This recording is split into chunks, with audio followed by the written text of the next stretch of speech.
Hello friends, welcome to my channel IGNOU genie. So basically आपके पास part A आ गया होगा केमिस्ट्री की वीडियो का। So now this is part B and in which we are covering organic. So basically I hope the video is very helpful for you, the part A, because I have provided the answers as well. कुछ students को बहुत दिक्कत होती है answers के लिए, सो मैंने इस बार केमिस्ट्री के लिए बेसिकली आंसर प्रोवाइड कर दिए, बिकॉज केमिस्ट्री में ही ज़्यादा प्रॉब्लम आती है आंसर ढूंढने में. Some questions were not good actually, because कुछ न्यूमेरिकल्स जो थे उनके जो आंसर्स थे वो ठीक से नहीं कॉपी हो पा रहे थे. तो आई होप आपने वो पार्ट ए के जो न्यूमेरिकल्स थे 6 और 7 क्वेश्चंस अराउंड आपने वो सर्च कर लिए होंगे एंड उनको पढ़ लिया होगा. जिसको नहीं पढ़ना है वो आपकी खुद की चॉइस है.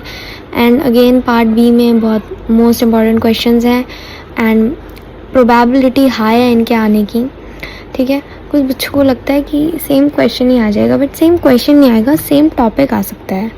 टॉपिक आता है सेम, क्वेश्चन तो ऑब्वियसली इग्नू चेंज करके ही देगा आपको. सेम क्वेश्चन तो वो नहीं देने वाला, बट येस वो सेम टॉपिक देगा आपको अपने तरीके से मोल्ड करके इस क्वेश्चन को in different languages, in different words. वो आपको समझना है कि आपने वो पढ़ा है और आपको उसे कैसे लिखना है एंड कैसे एग्जामिनर को दिखाना है कि you know about this topic. Even if कि आपने उसमें एक वर्ड आपको नहीं आ रहा है, ऐसा नहीं है ना फिर आप पूरा क्वेश्चन छोड़ दोगे, right? Everything you know about that concept, everything. Okay, so now let's start our video part B, organic. ठीक है, so first question is explain mechanism. अब ये जो फर्स्ट क्वेश्चन है इसकी प्रोबेबिलिटी हाई है आने की. ठीक है, इसके चांसेस हाई हैं इस टॉपिक से क्वेश्चन आने की या फिर इससे रिएक्शन आने की. रिएक्शन दे देंगे हाफ और बोल देंगे कंप्लीट कर दो, उसमें ये आ सकता है, या फिर ऐसे ही फुल क्वेश्चन में आ सकता है 5 मार्क्स का. ठीक है, so now let's start. Explain the mechanism of Hoffmann bromide degradation. Hoffmann bromide degradation का मैकेनिज्म आपको बताना. सबसे पहले उसकी डेफिनेशन बताएं, उसका जनरल रिएक्शन बताएं, देन उसके बाद मैकेनिज्म पे आएँ जो कि आपको यहाँ प्रोवाइडेड है. अब इसको देखें, इसको पढ़ लें. राइट एरो का मतलब आप समझ जाएंगे ऐसे, एंड इसमें आपको इतनी दिक्कत नहीं आने वाली है आई गेस, है ना, इतना प्रॉब्लम नहीं रहेगा. तो ये सब आपको यहाँ पे देख लें. ये इसका मैकेनिज्म है, देन एग्जाम्पल है एंड देन कंक्लूजन है. Then Hell Volhard Zelinsky reaction, this is also important. ठीक है, उसके इसमें भी इसकी डिफ़ाइन है, इसका जनरल रिएक्शन है, देन आपके पास इसका मैकेनिज्म है. मैकेनिज्म में स्टेप 1 है एसिड ब्रोमाइड, देन स्टेप 2 है enol formation, then step 3 bromination, then step 4 hydrolysis, and then उसके applications and conclusion. Then our third question, arrange the following carboxylic acid derivatives in decreasing order of reactivity towards nucleophilic acyl substitution and give reasons. तो आपको इनको arrange करना है decreasing order of reactivity towards nucleophiles and उनके reason देने हैं. तो reactivity के अकॉर्डिंग हमने इसको कर दिया है arrange in decreasing order, and then उसके बाद रीजंस हमारे पास अवेलेबल हैं. ये रीजंस आपको लिखने हैं एग्ज़ाम में, एंड देन उसके बाद कंक्लूजन लिखना है. And then which carboxylic acid derivative is most reactive towards nucleophile acyl substitution, explain. कौन सा कार्बोक्सिलिक एसिड सबसे ज़्यादा रिएक्टिव होता है? तो ये होता है एसिड क्लोराइड्स.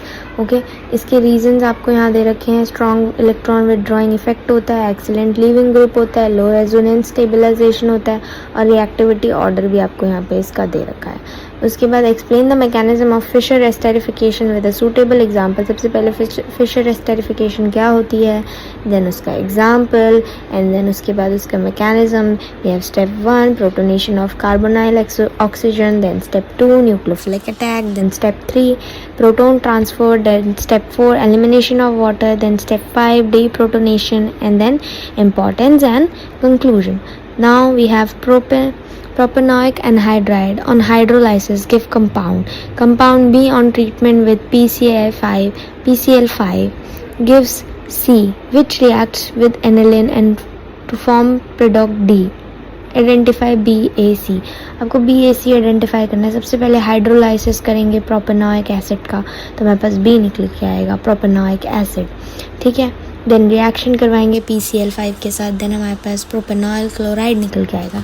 देन रिएक्शन कराएंगे एनिलीन के साथ, फिर हमारे पास निकल के आएगा एन फिनाइल प्रोपेनामाइड, जिसको हम कहते हैं प्रोपियन एनालाइड. ठीक है, फाइनल आंसर्स है आपके पास propanoic acid, propanol chloride and N phenyl propanamide. ठीक है, Explain how primary, secondary and tertiary amines can be distinguished using Heisenberg test. Heisenberg test क्या होता है सबसे पहले वो आपको लिखना है, reagent क्या होता है Heisenberg वो लिखना है, एंड देन हम बताएंगे कि प्राइमरी अमाइन को हम कैसे क्लासीफाई करते हैं, और देन सेकेंडरी अमाइन को कैसे, एंड देन टर्शियरी अमाइन को कैसे, वो कैसे रिएक्ट करता है हाइजेनबर्ग के साथ। उसके बाद समरी में आपके पास एक टेबल है छोटी सी, वो भी आप पढ़ें। उसके बाद explain how primary, secondary and tertiary aromatic amines can be distinguish using Lieberman-nitroso reaction. कैसे हम प्राइमरी, सेकेंडरी और टर्शियरी एरोमेटिक अमाइंस को डिस्टिंग्विश कर सकते हैं इस रिएक्शन को यूज़ करके। सबसे पहले क्या होती है, प्रिंसिपल क्या होता है वो लिखना है, उसके बाद हमें शुरू होना है, उसके बाद हमें बताना है इसके बारे में, ठीक है। Secondary, primary, tertiary and then conclusion. Why is methyl amine more basic than aniline? Aniline से ज़्यादा बेसिक मिथाइल अमीन क्यों होता है? सबसे पहले इंट्रोडक्शन करना है, बेसिसिटी क्या होती है, देन मिथाइल अमीन का बताना है, देन एनिलीन का बताना है, एंड देन उसके बाद कंपैरिजन कराना है। उसके बाद why is P nitro aniline less basic than P methyl aniline? इसमें भी सेम हमें ऐसे ही करना है, ऐसे ही एक्सप्लेन करना है, एंड देन कंक्लूजन देना है। Direct the nitration of alanine produces a considerable amount of M-nitroaniline along with P-nitroaniline. explain करना है आपको। Introduction, step 1 protonation, step 2 effect of aniline ion, step 3 nitration, then conclusion. Convert aniline into P-nitroaniline, give all reaction involve. सारी reactions involve आपको बतानी। सबसे पहले step 1 acetylation of aniline, step 2 nitration, step 3 hydrolysis, conclusion. Then convert 2,4,6 tribromo aniline into 1,3,5 tribromo benzene. सबसे पहले आपको इसके लिए डायजोटाइजेशन करना है, एंड देन आपको रिडक्शन करना है, एंड देन प्रोडक्ट आपके पास आ जाएगा। And synthesise the following compound from benzene diazonium chloride. Following compounds को बेंजीन डायजोनियम क्लोराइड से आपको सिंथेसाइज करना है। प्री ब्यूटोटोल्यून को सबसे पहले करना है, देन आपके पास स्टेप 2 में फिडेलक्राफ्ट अल्कलाइजेशन, फिर टोलीन को करना है। Write the steps involve in preparation of anilide from aniline. Anilide को एनिलीन से कैसे बनाएंगे वो आपको लिखना है। फॉर्मेशन ऑफ बेंजोल क्लोराइड सबसे फर्स्ट, फिर बेंजोलेशन ऑफ एनिलीन, फिर प्रोडक्ट, फिर conclusion. Okay, then we have explain why D plus glucose and D plus mannose give the same phenyl ozazone derivative. What are such sugar called? सबसे पहले carbohydrates के बारे में आपको बताया गया है, देन आपको ओजाजोन के बारे में बताया गया है, देन स्ट्रक्चर्स बताए गए हैं, एंड उसके बाद फॉर्मेशन क्यों होती है सेम ओजाजोन की वो बताया गया है, और ऐसी शुगर्स को हम एपिमर्स कहते हैं वो बताया गया है। एंड देन पूछा गया एपिमर्स क्या होते हैं, सूटेबल एग्जांपल्स के साथ एक्सप्लेन करें।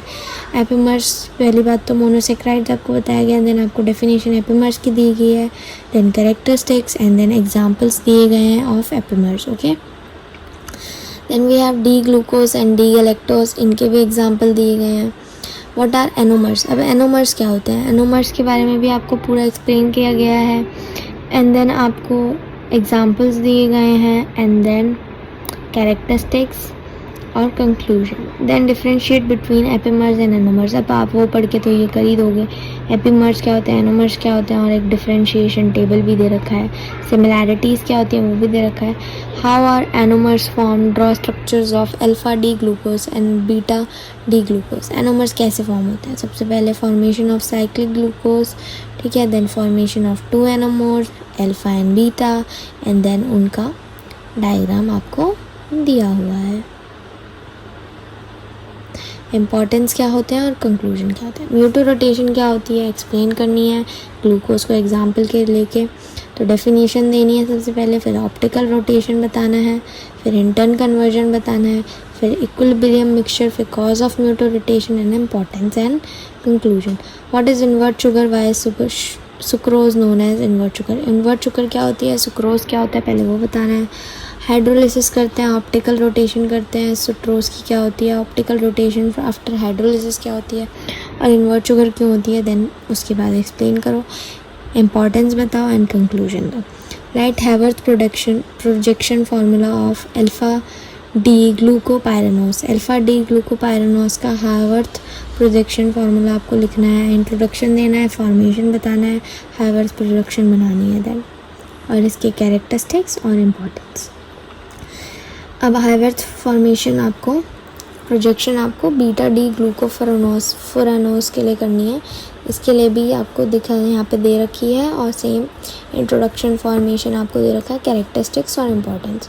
Right Haworth structure of maltose का भी आपको देना है और उसमें कौन कौन से मोनोसेक्राइड प्रेजेंट है वो आपको बताना है। तो introduction, definition, monosaccharides present, type of linkage, Haworth representation ऐसे होती है, उसकी properties, hydrolysis, importance, name the linkage present in cellulose. Cellulose में कौन सा लिंकेज प्रेजेंट होता है वो बताना है। तो इंट्रोडक्शन पहले सेल्यूलोज क्या होता है, स्ट्रक्चर क्या होता है, फिर उसमें लिंकेज कौन सा है और उसकी रिप्रेजेंटेशन, देन उसके कैरेक्टरिस्टिक्स और बायोलॉजिकल इंपॉर्टेंस। और ह्यूमंस क्यों नहीं डाइजेस्ट कर सकते सेल्यूलोज को वो भी बताना है, क्योंकि ह्यूमंस के पास सेल्यूलोज एंजाइम नहीं होता है जो कि ग्लाइकोसिडिक बॉन्ड तोड़ता है। Convert D glucose into D arabinose by Ruff degradation, important है। रफ डिग्रेडेशन की वजह से आपको डी ग्लूकोज को डी एराबिनोज में कन्वर्ट करना है। सबसे पहले आपके पास ऑक्सीडेशन होना चाहिए ग्लूकोज का, then formation of calcium salt, then oxidative का decarboxylation, then overall reaction में आपके पास ऐसे आ जाएगा इम्पॉर्टेंस और उसका conclusion. And then convert D erythrose into D arabinose by Kiliani Fischer synthesis. Kiliani Fischer synthesis क्या होती है वो आपको बतानी है। And then principle, and then step 1 cyanohydrin formation, then step 2 hydrolysis, then step 3 lactone formation, then step 4 reduction, overall scheme क्या होती है, and then importance and conclusion. What are disaccharides? So friends, we were on what are disaccharides, given example। disaccharides का आपके पास introductions है, definition है, general formula है, formation है, देन एग्जांपल्स है, and then properties and importance are also given. देन हमारे पास आ जाता है what is isoelectric points of amino acid. Isoelectric points क्या होते हैं, ज़्यूटरायनिक फॉर्म क्या होती है, एंड देन बिहेवियर क्या होता है उनका डिफरेंट पीएच पे, इंपॉर्टेंस क्या होता है आइसोइलेक्ट्रिक पॉइंट्स का, and then conclusion. Then we have write the structure of alanine at pH 2.5, pH 6 and pH 9.7। 2.5 पे कैसा स्ट्रक्चर होगा, 6 पे कैसा होगा, 9.7 पे कैसा होगा, ये भी आपको यहाँ पे दे रखा है। Explain secondary structure of protein with suitable diagram. Secondary structure बताना है प्रोटीन का विद डायग्राम। तो सबसे पहले alpha helix structures, and then beta pleated structure आपके पास गिवन है, एंड देन इम्पॉर्टेंस और उसके कंक्लूजन। उसके बाद प्राइमरी, टर्शियरी और सेकेंडरी में आपको डिफरेंशिएट करना है, वो भी यहाँ पे है, एंड देन आपको वैसे भी दे रखा है। उसके बाद इम्पॉर्टेंस बताना है आपको अल्फा हेलिक्स और बीटा स्ट्रक्चर का, प्लेटेड शीट्स का, उसके भी आपको यहाँ पे डिफरेंशिएशन दे रखे हैं, ठीक है। And describe Merrifield solid phase synthesis for preparation of Gly Ala. So आपको यहाँ पे उसका स्टेप 1 दे रखा है, attachment of alanine to resin, removal of protecting group, addition of protected glycine, washing, cleavage from resin, advantages or conclusion। Write all the steps involved in the preparation of alanine by Strecker synthesis। Strecker synthesis में सबसे पहले formation of imine होता है, addition of HCN होता है, hydrolysis होता है, overall reaction आपके पास ये है। conclusion में आपके पास थोड़ा सा conclusion है 1 line, वो लिख देना। Write all the steps involved in preparation of alanine by Gabriel Thalamide synthesis। Gabriel Thalamide synthesis पे अलानिन कैसे प्रिपेयर होता है, उसमें आपको फॉर्मेशन ऑफ पोटेशियम थैलामाइड करना पड़ता है, then alkylation, then hydrolysis, then ester hydrolysis, and then आपके पास फाइनल प्रोडक्ट आता है। इसके एडवांटेजेस क्या हैं, कंक्लूजन क्या है, गिवन है। Briefly explain the cleansing action of soap. Soap कैसे क्लेंज करता है आपको उसको एक्सप्लेन करना है, उसका स्ट्रक्चर एक्सप्लेन करना है, उसका क्लेंजिंग एक्शन। सबसे पहले myself formation, entrapment of dirt, emulsification, washing away. Diagram भी आपके पास दे रखा है, ओके। एंड देन इसी के साथ हमारा पूरा पार्ट बी भी कवर हो गया है, एंड आई होप आपको पूरा एक्सप्लेन हो गया हो अच्छे से।